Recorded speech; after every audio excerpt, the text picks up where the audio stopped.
अस्सलाम वालेकुम स्टूडेंट, कैसे हैं भाई आप लोग। आई होप ठीक होंगे बेटा, खैरियत से होंगे, ठीक ठाक होंगे, उम्मीद करता हूँ जबरदस्त होंगे। दिस इज डॉक्टर मोहम्मद माज,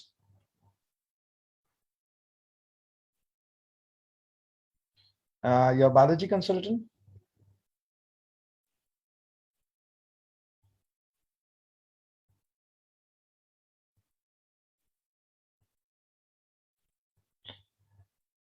हाँ भाई, अगेन सेम हमारे पास सीरीज है। सीरीज में हम बेसिकली फेडरल बोर्ड और पंजाब बोर्ड की बुक्स जो है उनको रीड आउट भी कर रहे हैं और उसको समझने की भी कोशिश कर रहे हैं, और उन टॉपिक्स को देख रहे हैं हमारे पास। Federal board and Punjab board की बुक्स जो है, और उनके अंदर टॉपिक्स को डिटेल में कवर करने की कोशिश कर रहे हैं कि एक्चुअली हमारे पास क्या होता है, कि मैकेनिज्म कैसे चलता है। और हम देख रहे हैं बेटा, हमारे पास यहाँ पे जब हम देख रहे होते हैं तो हम यूजुअली क्या कर रहे होते हैं, यूजुअली हम बोलते हैं कि आज की क्लास का टॉपिक, कोई अच्छे से टॉपिक निकाल देते हैं। हम बेसिकली आज की क्लास में टॉपिक क्या कवर करने वाले हैं? आज की क्लास में हम बेसिकली इम्यून सिस्टम कवर करने वाले हैं।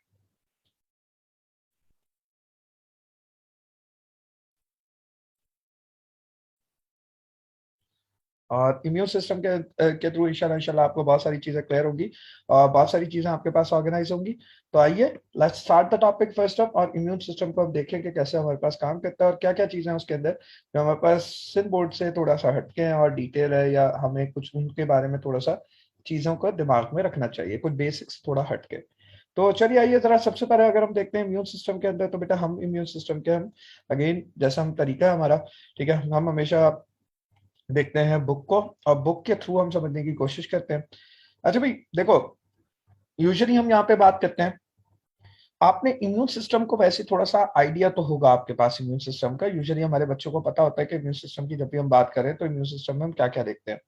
आमतौर पे देखा करते हैं, आमतौर पे फर्स्ट लाइन ऑफ डिफेंस बेटा हमारे पास यूजुअली आमतौर पे एक्सटर्नल बैरियर्स से पे मुश्तमिल होती है। सेकेंड लाइन ऑफ डिफेंसेस को देखें तो हमारे पास non specific internal defence mechanism होता है। इसके अलावा अगर हम देखते हैं तो हमारे पास क्या हुआ करता है, स्पेसिफिक इंटरनल डिफेंसेस होते हैं, ठीक है। आमतौर पे ये हम बोला करते हैं हमारे पास क्या होते हैं, थर्ड लाइन होते हैं।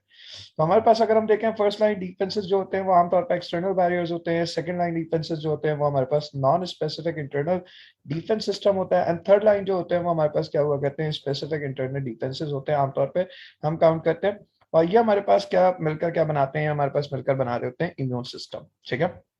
अच्छा भाई, अब जो इंपॉर्टेंट कंपोनेंट होता है हमारे पास, जब भी हम बात क्या करते हैं हमारे पास ओवरऑल अगर हम देखें, सो बेसिकली अगर इस मैकेनिज्म को मैं देखना चाहूँ और इस बेसिक मैकेनिज्म को पढ़ना चाहूँ, तो मैं ऑर्गेनाइज कर सकता हूँ। आपके पास दो चीजें हैं, कम से कम एक दो चीजें हैं जिनको मैं ऑर्गेनाइज कर सकता हूँ आपके लिए, और कोशिश कर सकता हूँ कि आपको मैं अच्छे से उस चीज को तरीके से लेकर चलूँ। फॉर एग्जाम्पल देखो, हम हमेशा जब भी बात किया करते हैं, फॉर एग्जाम्पल हमारे पास, हम बोलते हैं हमारे पास सिस्टम को देखें हम, तो हमें फर्स्ट लाइन, सेकंड लाइन और थर्ड लाइन ऑफ डिफेंसेस के अंदर हमें समझ में आना चाहिए कि हैं क्या। आइए जरा एक काम करते हैं, जरा सिस्टम्स को देखते हैं, थोड़ा ना थोड़ा ऑर्गेनाइज करते हैं बेटा। तो मैकेनिकल केमिकल रिफ्लेक्सेस ये आप लोग पढ़ चुके हो, इम्यून के अंदर first line of defence system है। सेकंड लाइन ऑफ डिफेंस में हमारे पास natural killer cells, inflammatory cells आ जाते हैं, और सेल मीडिएटेड और humoral immunity third line of defence पे। और अगर ये क्रॉस हो जाएगी तो इंसान की मौत हो जाती है, इन शॉर्ट, ठीक है। सो बेसिकली अगर हम बात करते हैं हमारे पास, आइए जरा हम देखते हैं एक एक पार्ट को, और हम सॉरी एक एक पार्ट को बहुत प्रॉपर्ली देखते हैं, और उसके अंदर देखते हैं हमारे पास क्या क्या चीजें हैं। देखो चार पांच चीजें तुम्हें स्किन के अंदर पता होनी चाहिए।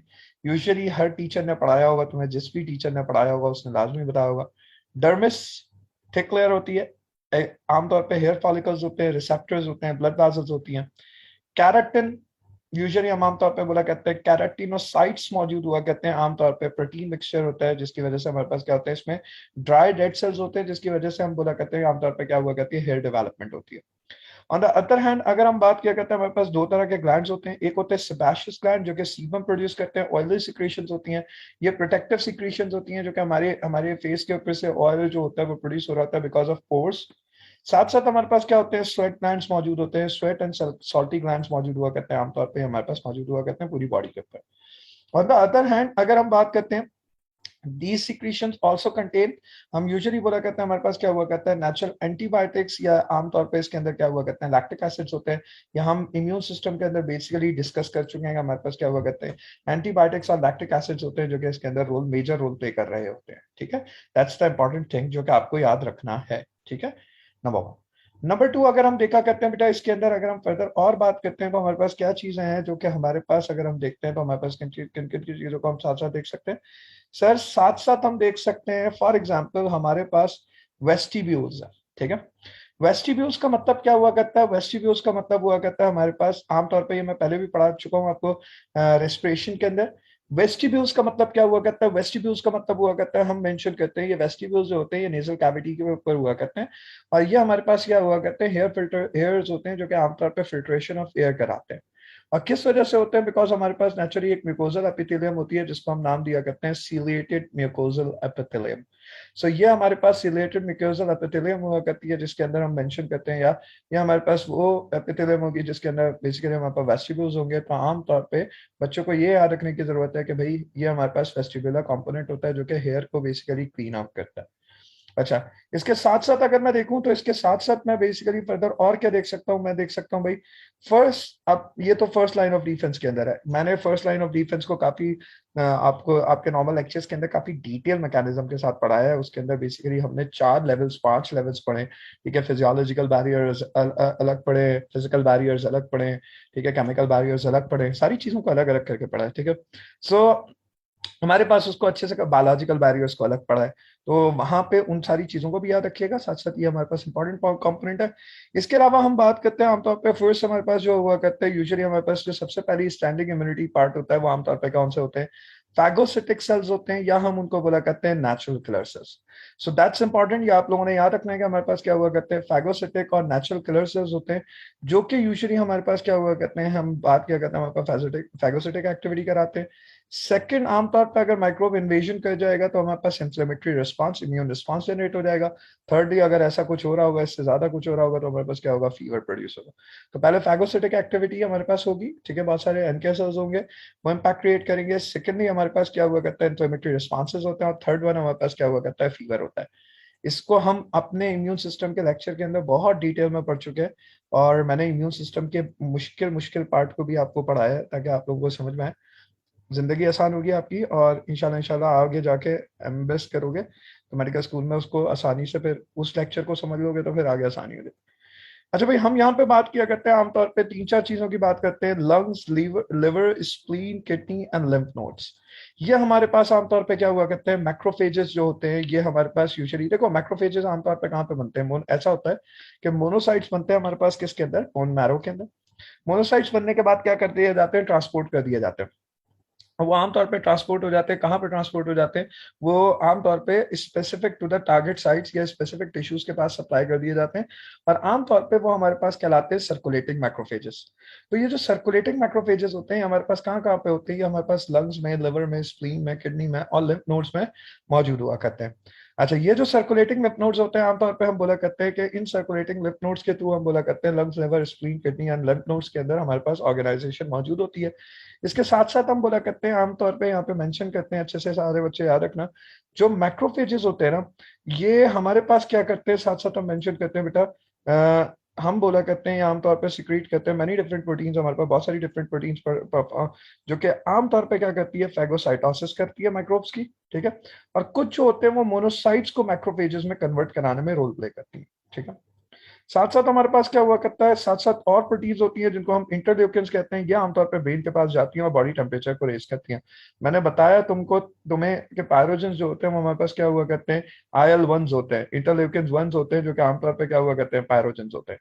सो वो हमारे पास क्या कराते हैं, वो इम्यून रिस्पॉन्स या फीवर कॉज करते हैं, ठीक है बेटा।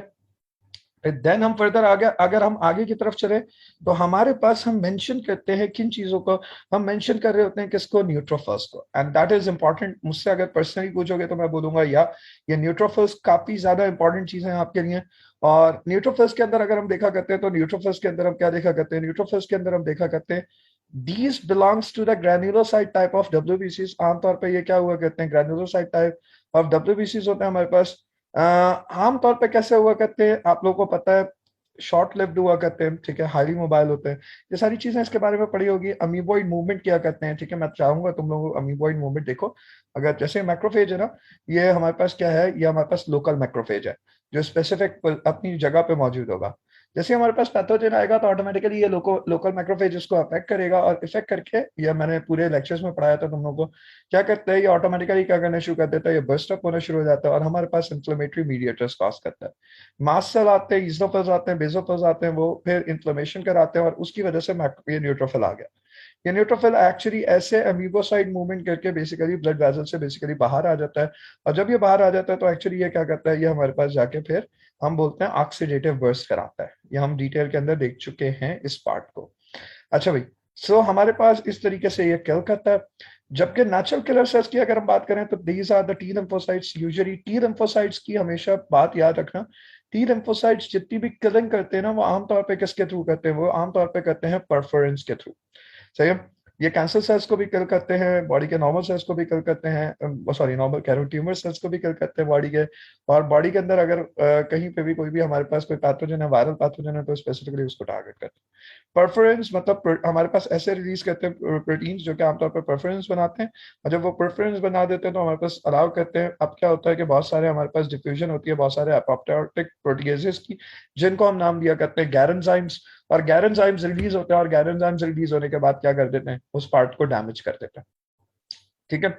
और हम बोला करते हैं गैरेंजाइम जो होते हैं वो कंप्लीट डैमेजिंग कंडीशन क्रिएट करते हैं, और पूरी के पूरे हमारे पास पूरे के पूरे कंप्लीटली डैमेज कर चुके होते हैं। अच्छा भाई, इसके बाद अगर हम देखा करते हैं तो ये आप लोगों को पता होना चाहिए, गैरेंजाइम वो एंजाइम्स है जो कि आमतौर पर प्रोटीनेशियस प्रोटियोलिटिक एंजाइम्स है, कि आमतौर पर जाएंगे और प्रोटीनेशियस एंजाइम्स डैमेज कर देंगे, कंप्लीटली डैमेज कर देंगे जितने भी स्ट्रक्चर होंगे उनको। साथ साथ हम बात क्या करते हैं, हमारे पास कॉम्प्लीमेंट सिस्टम होता है, और कॉम्प्लीमेंट सिस्टम को हम बहुत डिटेल में देख चुके हैं। Approximately 30 types of small proteins होती हैं हमारे पास जो कि प्रोड्यूस होती हैं, और ये यूजुअली फाउंड की जाती हैं कहाँ पे, they are synthesized in liver. आमतौर पे इनको कहाँ सिंथेसाइज किया जाता है, इनको सिंथेसाइज किया जाता है इन लिवर। नॉर्मली हम आमतौर पे कंसिडर करते हैं ये कैसी हुआ करते हैं, सर्कुलेटिंग होती हैं, और इन आमतौर पे हम बोला करते हैं इनएक्टिव स्टेट पे होती हैं। लेकिन ये अगर एक्टिवेट हो जाए तो एक कॉम्प्लीमेंट प्रोटीन एक्टिवेट होती है तो वो दूसरे को, दूसरा तीसरे को, तीसरा चौथे को, एंड देन हमारे पास पूरी की पूरी स्टिमुलेशन शुरू हो जाती है। और फिर वो क्या करते हैं, फिर वो इन्फ्लेमेशन डेवलप करना शुरू कर देता है और बुलाना शुरू कर देता है, आ जाओ मारना है हमें। ठीक है। So that's how they perform their functions usually. अच्छा, इसके अलावा हमारे पास क्या हुआ करता है, इसके अलावा हम बोला करते हैं हमारे पास क्या हुआ करता है, एंटीबॉडीज प्रोड्यूस होती हैं। ठीक है। एंटीबॉडीज को आमतौर पे क्या करवाती है, इंड्यूस करवाती है, यानी बी सेल्स को एक्टिवेट करती हैं, जो हमारे पास इंफ्लेमेशन को प्रमोट करती हैं। ये मेंशन कर रहा हूं मैं यहाँ पे, इन्फ्लेमेशन को प्रमोट करती हैं, एंटीबॉडीज बनवाती हैं, फैगोसाइटिक एक्टिविटी करवाती हैं। ठीक है।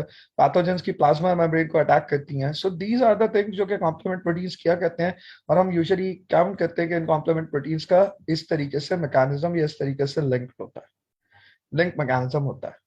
अच्छा, फिर अगर हम देखें इसके साथ साथ हम देखते हैं हमारे पास फर्दर आगे की तरफ चले, तो अगले टॉपिक के अंदर हम क्या देख रहे होते हैं, अगले टॉपिक के अंदर हम देख रहे होते हैं हमारे पास, या one of the most important thing आपको पता होना चाहिए, कुछ प्रोटेक्टिव प्रोटीन्स होती हैं, कॉम्प्लीमेंट प्रोटीन्स आमतौर पे जो क्या करती हैं, परफरेंस होती हैं। ठीक है। अगेन मेम्ब्रेन को अटैक करेंगे और परफोरेशन कराएंगे, होल्स डेवलप करती हैं। क्या हमारे पास कॉम्प्लीमेंट प्रोटीन्स होल्स डेवलप करती हैं?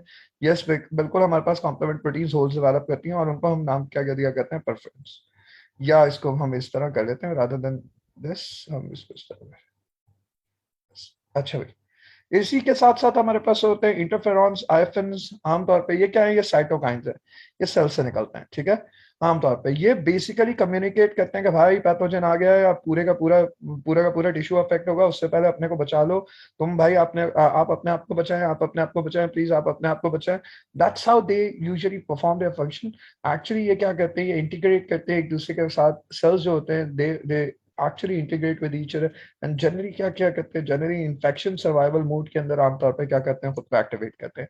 इनका नाम ही किस चीज से आया, इंटरफेरेंस से आया, इंटरफेरॉन इंटरफेरेंस से आया, बिकॉज ये क्या करते हैं, पैथोजन की रेप्लिकेशन को, या स्पेशली पैथोजन या वायरस की रेप्लिकेशन को हम क्या करते हैं, ये स्टॉप कर देते हैं, इनएक्टिवेट कर देते हैं। ठीक है। रेप्लिकेशन नहीं कराने देते डीएनए आरएनए की। That's their basic functions. ये हमारे पास इंटरफेरॉन्स का बेसिक मैकेनिज्म हुआ करता है, और हम आमतौर पर बोला करते हैं यूजुअली इसकी वजह से क्या होता है, जो मैक्रोफेजेस होते हैं वो इन टर्न डिस्ट्रॉय हो जाते हैं by the help of virally infected cells. ठीक है। तो ये हमारे पास बेसिक मैकेनिज्म अगर हम देखा करते हैं इसके अंदर, और ये बेसिक ऑर्गेनाइजेशन है जो इसके साथ साथ हम कवर करते हैं। अच्छा जी, इसके अलावा अगर हम देखा करते हैं, इसके अलावा हम यहाँ पे ये बात अच्छे से याद रखेंगे और स्पेसिफिकली आप लोगों को ये बात आप लोगों को पता होनी चाहिए, उम्मीद करता हूँ। इसके साथ साथ अगर मैं बात कर रहा हूँ तो ये मेरे पास फॉर एग्जांपल है पार्ट। इसके अलावा अगर हम देखा करते हैं तो बेटा हमें क्या दिखता है, इसके अलावा बेटा हम देखा करते हैं फॉर एग्जांपल इन्फ्लेमेशन। इन्फ्लेमेशन क्या हुआ करता है, that's a setting up a response. ठीक है, हम बोला करते हैं बॉडी इज ऑन फायर। ठीक है ना, ठीक है, खैर important, it's setting on fire. ठीक है, दैट्स इन्फ्लेमेटरी रिस्पॉन्स जनरेट होता है आमतौर पे। यूजुअली हमारे पास क्या हुआ करता है, जब जैसे मैंने पहले बोला था, हमारे पास जैसी टिश्यू इंजरी होती है तो सबसे पहले कौन से हमारे पास बेसिकली हिस्टामिन रिलीज होते हैं, मास्ट सेल्स जो होते हैं। सेल अपने आप को बेसिकली क्या करते हैं, बहुत सारे हिस्टामिन रिलीज करते हैं और हम बोला करते हैं these are the alarm substances, these are the alarm hormones, जो कि हमारे पास किस में से प्रोड्यूस होते हैं, जो कि हमारे पास प्रोड्यूस हुआ करते हैं जब हमारे पास इन्फ्लेमेटरी रिस्पॉन्स होता है। तो ये हमें याद रखना चाहिए यहाँ पे साथ साथ।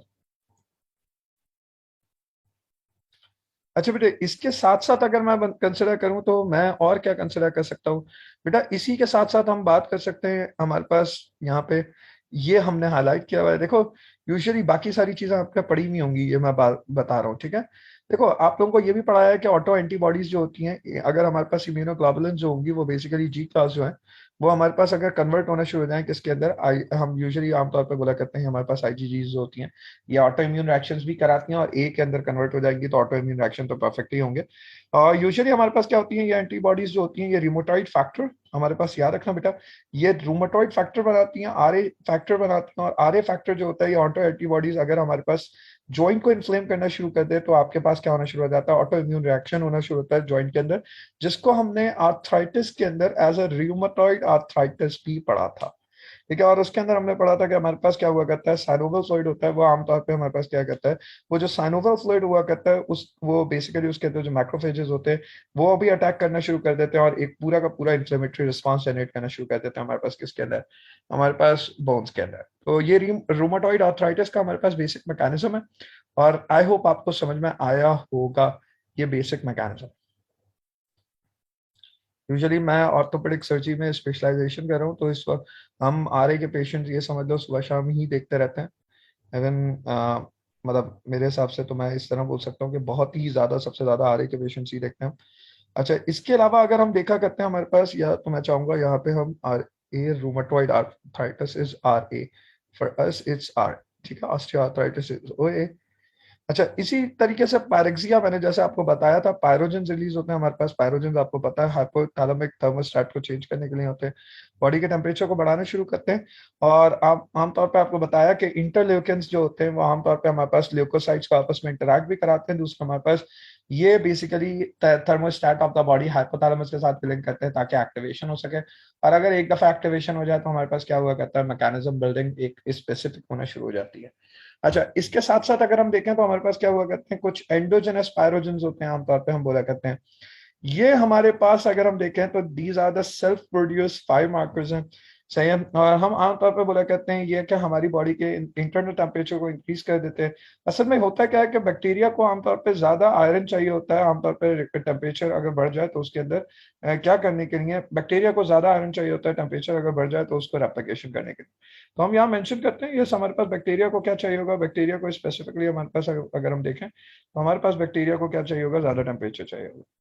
ऑन द अदर हैंड तो दैट्स वाई हमारे पास क्या हुआ करता है, एंडोजेनस पायरोजन जो होते हैं वो आमतौर पे हाइपोथैलेमिक एक्टिविटी को तो सप्रेस करते हैं, लेकिन ओवरऑल अगर हम देखें तो हाइपोथैलेमिक एक्टिविटी को सप्रेस करने के बावजूद हमारे पास क्या हुआ करता है, बॉडी के अंदर एक इम्यून रिस्पॉन्स अच्छा जनरेट कर देते हैं, करवा देते हैं और बेसिकली पैथोजन की रेप्लिकेशन को रोक देते हैं। तो दैट्स अ प्रोटेक्टिव मैकेनिज्म। इसके अलावा अगर हम बात करें आमतौर पे तो हमारे पास फीवर्स इंटरफेरॉन्स भी इंक्रीज करते हैं। ये भी बहुत इंपॉर्टेंट पॉइंट है कि हमारे पास जो इंटरफेरॉन्स होते हैं वो हमारे पास साथ साथ क्या कर रहे होते हैं, फीवर भी इंक्रीज आमतौर पे फीवर को बढ़ाने में हेल्प करते हैं। लेकिन फीवर अगर बहुत ज्यादा होना तो बहुत नुकसानदेह होना शुरू हो जाता है फिर वो। ठीक है, यूजुअली।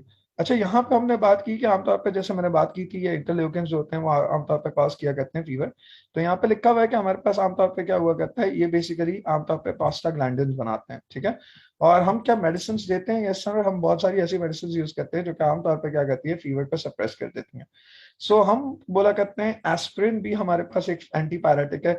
एस्प्रिन एक्चुअली हमारे पास क्या है, हम बोला करते हैं एस्प्रिन जो है वो हमारे पास असल में हम बोला करते हैं कि हमारे पास ये मेडिसिन है।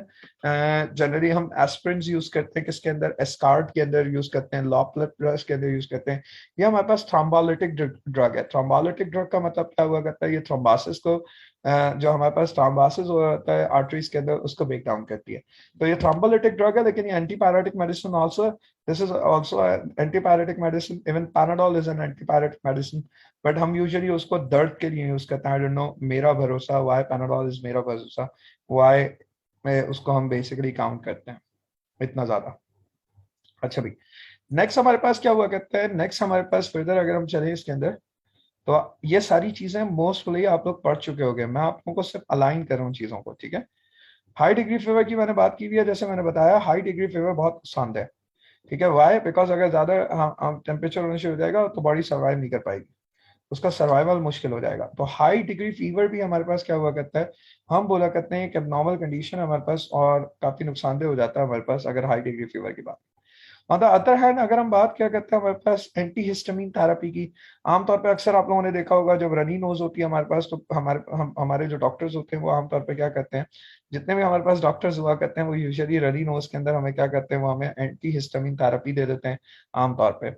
और आमतौर पे एंटी हिस्टामिन थेरेपी मीन्स करते क्या है, हमारे पास देखो हाइपर सेंसिटिविटी रिएक्शन होते हैं जब आपके पास स्किन रैश है, रनी नोज होता है, ठीक है। तो हिस्टामिन क्या कराता है, मास्ट सेल बेसोफिल को बुलाता है, वेजोडायलेशन कराएगा, तो ऑटोमेटिकली आपकी कैपिलरी परमेबिलिटी भी बढ़ जाएगी और स्मूथ मसल कॉन्ट्रैक्शन भी हो जाएगी। On the other hand anti histamine drug क्या करती है, आपके पास ब्लॉक कर देती है हिस्टामिन को, तो क्या होगा, आपके पास एलर्जिक राइनाइटिस जो हो रहा है वो सप्रेस हो जाएगा, एलर्जिक रिएक्शन कम हो जाएगा। On the other hand antibiotic medicine लेना जरूरी है, सही है या गलत है, इसको आप जस्टिफाई करें या बिल्कुल। असल में अगर हमने हाइपोथैलेमस को ज्यादा डीएक्टिवेट रखा ना, तो आपकी बॉडी का बेसल मेटाबॉलिज्म कम हो जाएगा, बेसल मेटाबॉलिज्म भी कम होगा तो नेचुरली आपके पास बॉडी का इम्यून रिस्पॉन्स जो होगा वो प्रॉपर नहीं हो पाएगा, ठीक है। अच्छा, यहाँ पे basically third line of defence के अंदर मोनोसाइट का रोल लिखा हुआ है। मोनोसाइट आप लोगों को मैं बता चुका हूँ, जैसे हमारे पास आमतौर पे क्या हुआ करते हैं, 10 to 20 आवर्स के लिए बेसिकली सर्कुलेट करते हैं ब्लड के अंदर, देन दे बिकम मैक्रोफेजेस आमतौर पे हमारे पास। और बेसिकली आप लोगों को बताया ये डाइजेशन कराते वक्त इंटरफेरॉन्स प्रोड्यूस करते हैं और इंटरल्यूकिन्स प्रोड्यूस करते हैं, जो कि हमारे पास क्या करते हैं, जो कि किल करने में बेसिकली क्या करते हैं, मेजर रोल प्ले करते हैं, और किल करने में हमारे पास बेसिक फिनोमेना अगर हम देखें, बेसिक मैकेनिज्म बिल्ड करते हैं किसके अंदर, इनको किल करने के लिए। सो ये आप याद रखिएगा, यहाँ तक हमारे पास इंपॉर्टेंट हुआ करता है। फर्दर अगर हम चले इसके अंदर बेटे, तो हमारे पास हम क्या देखा करते हैं, फर्दर अगर हम चलते हैं तो हमारे पास बेसिकली हम देखा करते हैं हमारे पास क्या हुआ करता है, फर्दर हम चलते हैं तो हमारे पास यूजुअली हम बोला करते हैं कि हमारे पास यस इंटरल्यूकिन्स 2 भी होते हैं। आमतौर पर इंटरल्यूकिन्स 2 होते हैं वो जाके एक्टिवेट करते हैं किसको, बी सेल्स को। ये याद रखना, इंटरल्यूकिन 1 तो हमारे पास फीवर करा रहे हैं, लेकिन इंटरल्यूकिन 2 बी सेल्स को एक्टिवेट करते हैं, ठीक है। और आमतौर पर हमारे पास क्या हुआ करता है, तो इंटरल्यूकिन 1 इम्यून रिस्पॉन्स जनरेट करने में हेल्प कर रहे हैं, थर्मोस्टेट की तरह, थर्मोस्टेट के पास जा रहे हैं, पायरोजन हमारे पास एज ए पायरोजन एक्ट कर रहे हैं बॉडी के अंदर, फीवर कॉज कर रहे हैं। अच्छा, लोकल फीवर भी इंक्रीज होता है आमतौर पे अगर बॉडी के अंदर कहीं पे भी इन्फ्लेमेशन हो रहा है, तो आप लोगों को पता होगा वहां पे हॉट ने थोड़ा सा हॉट टेंडर आमतौर पे रीजन हुआ करता है, तो हम बोला करते हैं जनरली हमारे पास क्या हो जाएगा, रेडनेस आ जाएगी, हॉट हॉट हॉटनेस, यूजुअली हम बोला करते हैं आमतौर पे वो हॉटन एरिया हो जाएगा, तो हम यूजुअली बोला करते हैं वो हमारे पास क्या हुआ करता है, वो लोकल फीवर, लोकल हमारे पास क्या हुआ करता है, इन्फ्लेमेशन होता है। और हम बोला करते हैं लोकल इन्फ्लेमेशन के अंदर लोकल चेंज इन टेम्परेचर भी बनता है, साथ साथ पूरी बॉडी के चेंज इन टेम्परेचर के अंदर इंटरल्यूकिन्स रोल प्ले कर रहे हैं। और बेसिकली हमारे पास क्या कर रहे हैं, बेसिकली हमारे पास इंटरल्यूकिन्स 2 जो है वो एक्टिवेट कर रहे हैं किसको, बी सेल्स। इसके अलावा अगर हम आगे चले इसके अंदर और चीजों को देखना चाहें, तो टी सेल्स आपको सबसे पहले सेल मीडिएटेड इम्यूनिटी पढ़ाई हुई है, देन ह्यूमरल इम्यूनिटी पढ़ाई हुई है फेडरल बोर्ड में। टी सेल्स की अगर हम बात करें तो T cells actually, T cell में हमारे पास हम लोग को मैं पढ़ा चुका हूँ बहुत डिटेल में, लेकिन फिर भी मैं बता रहा हूँ कि मैक्रोफेजेस जो होते हैं उसमें से बहुत सारे एंटीजन प्रेजेंटिंग सेल्स भी बन जाते हैं, और वो आमतौर पर फिर क्या सिक्रीट कर रहे होते हैं, वो फिर सिक्रीट भी कर रहे होते हैं प्रॉपर्ली हमारे पास किस चीज को, वो हमारे पास इंटरल्यूकिन्स को प्रॉपर्ली फिर सिक्रीट भी कर रहे होते हैं, ठीक है। तो वो फिर सारा मेजर रोल उस तरीके से हमारे पास उसका भी बनना शुरू हो जाता है। अच्छा, फिर फर्दर अगर हम बात करते हैं हमारे पास, यस हम बात क्या करते हैं हमारे पास, ठीक है, ये देख लेना।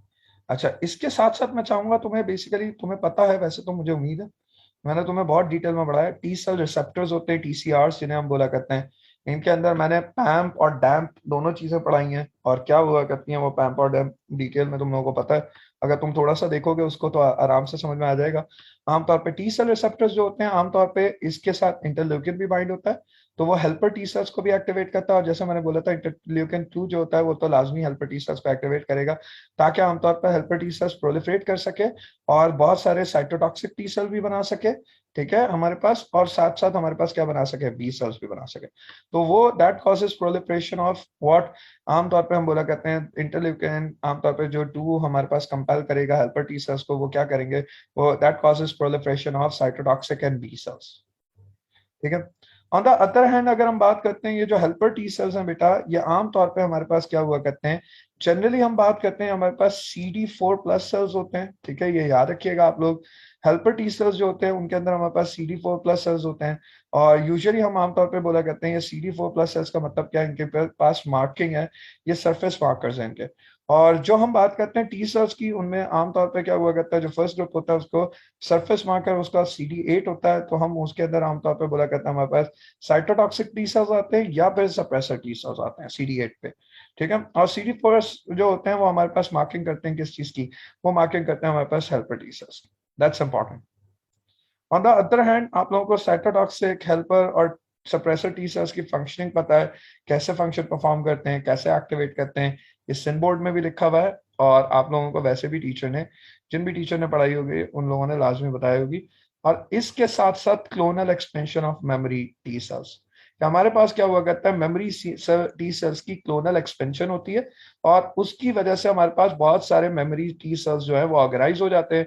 और बहुत सारे जब हमारे पास ये कंडीशन खत्म हो जाती है, ठीक है, जब बेसिकली इम्यून रिस्पांस जनरेट हो जाता है, तो क्लोनल एक्सपेंशन का मतलब है क्लोन्स बनते हैं उनके बहुत सारे, और क्लोन्स बनने की वजह से हमारे पास क्या हुआ करता है आमतौर पे, जो हमारे पास हम जनरली बात किया करते हैं उसके, हम बोला करते हैं उन टी सेल्स के, उन साइटोटॉक्सिक टी सेल्स के या हेल्पर टी सेल्स के हमारे पास रीसेप्टर क्लोनिंग होना शुरू हो जाती है। उसका मतलब ये हुआ करता है कि पूरा का पूरा सेल क्लोन होगा, और उस क्लोनल एक्सपेंशन के थ्रू हमें ये पता लगेगा कि बेसिकली हमारे पास बहुत सारे सेल्स हैं जो एक ही वक्त में अटैक कर रहे थे, और अब हमारे पास अगर दोबारा से कोई पैथोजन वैसा आया तो हमारे पास जो है वो पहले से क्लोन्स मौजूद होंगे, उसके मेमोरी टी सेल्स मौजूद होंगे, और वो क्या होंगे, वो रिएक्टिवली एक्ट करेंगे। इसके अलावा बेटा हमारे पास BCRs, बी सेल रिसेप्टर्स हैं, और बी सेल रिसेप्टर्स की अगर हम बात करते हैं तो बेटे बी सेल रिसेप्टर्स हमारे पास आप लोगों को पता होगा बी सेल्स के ऊपर मौजूद होते हैं। ये भी अगेन स्पेसिफिक एंटीजन यानी इंटरल्यूकिन 2 प्रोटीन्स के थ्रू बेसिकली एक्टिवेट होते हैं आमतौर पे। और APCs, antigen presenting sales, dendritic sales जो हमारे पास हुआ करते हैं वो आके इसके साथ बाइंड भी होते हैं, वो बी सेल्स आमतौर पे उसके साथ, और साथ साथ पैथोजन डायरेक्टली भी आके बाइंड हो सकता है। इसके अलावा इनके भी प्लाज्मा क्लोन सेल्स होते हैं, प्लाज्मा क्लोनल एक्सपेंशन होती है, और आमतौर पे हम बोला करते हैं मेमोरी बी सेल्स बनते हैं, ठीक है। सो एक इंपॉर्टेंट बात क्या है कि एक प्लाज्मा सेल आप लोगों को पता है एंटीबॉडी बनाता है, plasma cell approximately 10 molecules of antibodies produce करता है पर आवर। That's important. हमारे पास जो एक प्लाज्मा सेल होता है वो approximately 10 molecules of antibodies produce करता है पर आवर।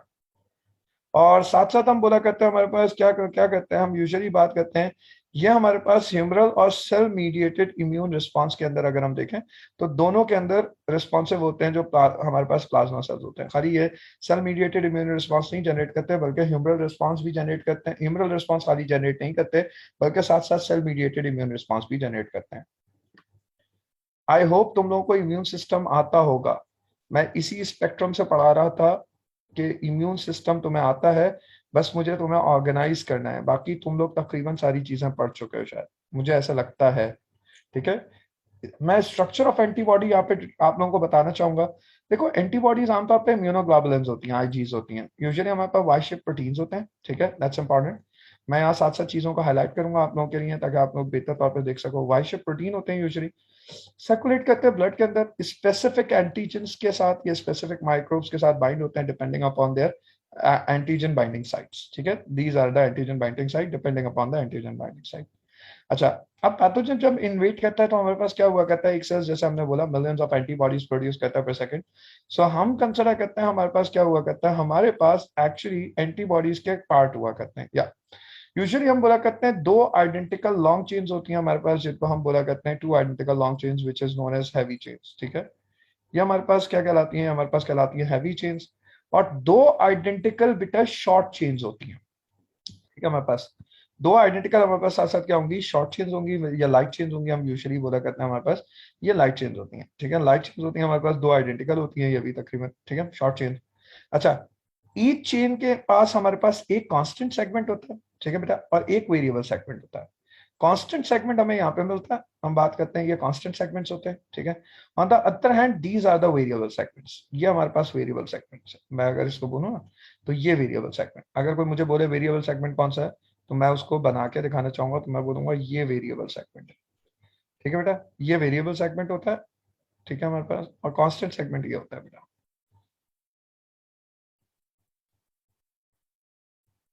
और वेरिएबल सेगमेंट ये होता है, ठीक है बेटा।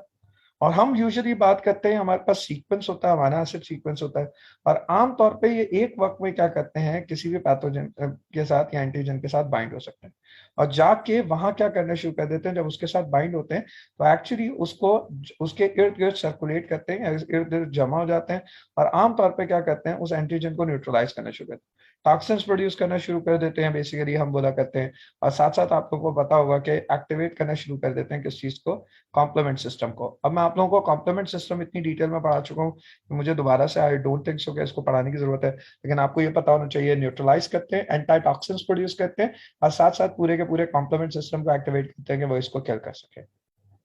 दैट्स हाउ हमारे पास ये बेसिक चीज है।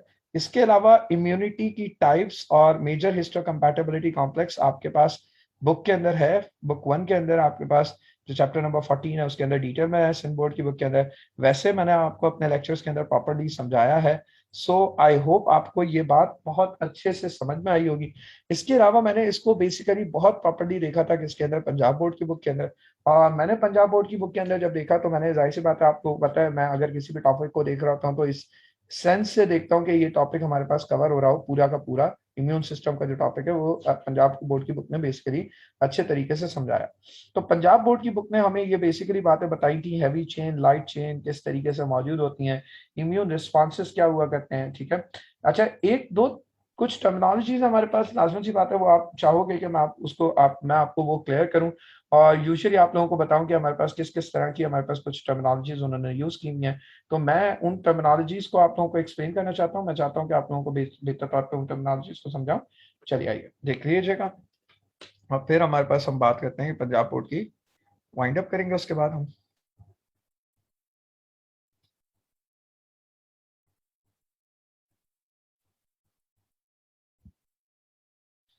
अच्छा, पंजाब बोर्ड की बुक ने ना नॉन स्पेसिफिक इम्यून सिस्टम दिया ही नहीं है, उन्होंने सिर्फ स्पेसिफिक इम्यून सिस्टम दिया हुआ है, मतलब थर्ड लाइन ऑफ डिफेंस दी। उसके अलावा उन्होंने बेसिकली बात ही नहीं की है ज्यादा, ठीक है, और ये बताया ही नहीं है बिल्कुल हमारे पास किस तरीके से अलाइनमेंट है या क्या है। देखो, आमतौर पे आप लोगों को पता होगा थाइमस को हम बेसिकली क्यों कहा करते हैं, हम यूजुअली आमतौर पे बोला करते हैं थाइमस के अंदर हमारे पास, तुम लोगों को पता है, टी लिम्फोसाइट्स मेच्योर होते हैं, ठीक है। तो हमने बेसिकली थाइमस की वजह से इसको नाम दिया टी लिम्फोसाइट्स। और एक्चुअली अगर हम बात करते हैं जो हमारे पास बी लिम्फोसाइट्स है, बी लिम्फोसाइट्स इसको क्यों कहते हैं बेटा, बी लिम्फोसाइट्स एक्चुअली इसको इसलिए कहते हैं क्योंकि हमारे पास एक खास, हम बोला करते हैं बर्सा ऑफ फैब्रिशियस, ठीक है। ये हमारे पास क्या है, अगर हम बोला करते हैं एक लिम्फोइड स्ट्रक्चर है जो कि आमतौर पे किसमें हुआ करता है, बर्ड्स में होता है, ठीक है। तो क्या नाम होता है इसका, बर्सा ऑफ फैब्रिशियस।